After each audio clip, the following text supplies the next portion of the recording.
Alright cherubs, this is Paris Street, Rainy Day by Gustave Caillebotte, which debuted at the Paris Salon of 1877. He's recently getting more attention, but this is not the most famous painting in the world. I just kind of like it. It's one of those paintings, like The Harvesters, that I've always been drawn to but didn't quite know exactly why.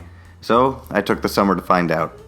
The first thing I do when I find myself drawn to a painting is I look at the composition. These kind of things always have a pattern, like the birth of Venus and the persistent ratio of phi, and if not, they'll probably purposefully frustrate us by avoiding pattern, like Rothko.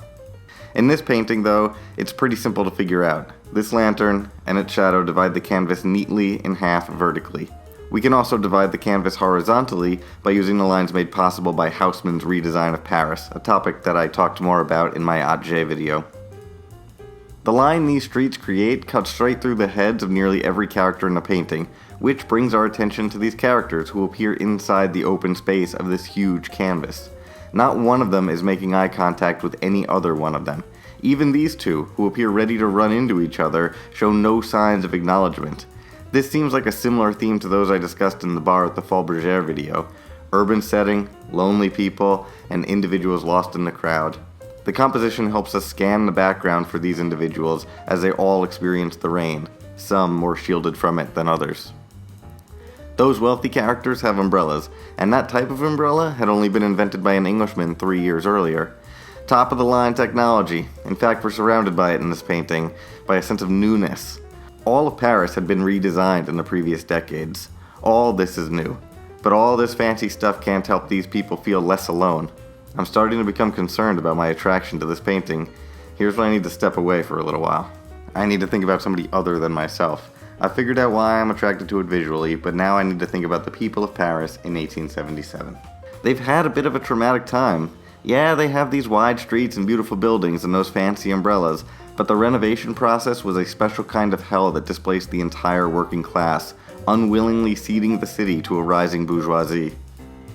Moreover, 7 years before this painting debuted, the sponsor of that costly innovation, French Emperor Napoleon III, had been defeated and captured by the Prussians.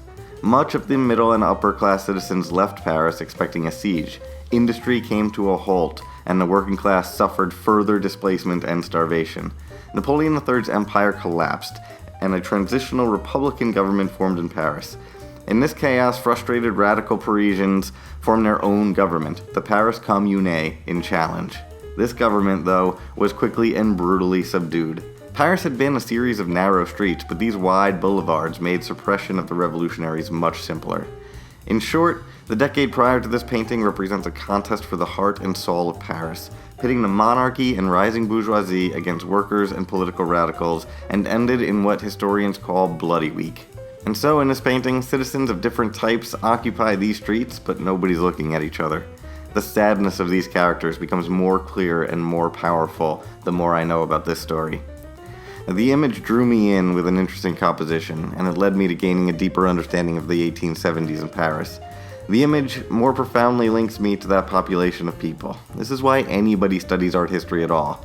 It, better than any other discipline, allows me to learn about and subsequently extend my empathy to populations of people across time and space in an authentic way. Fancy stuff won't help us feel less alone, but art sometimes can. If you like the way I talk about art on this channel, you can feel free to subscribe, and I've also started a Patreon page that you can find by clicking the link in the description below. Thanks for watching.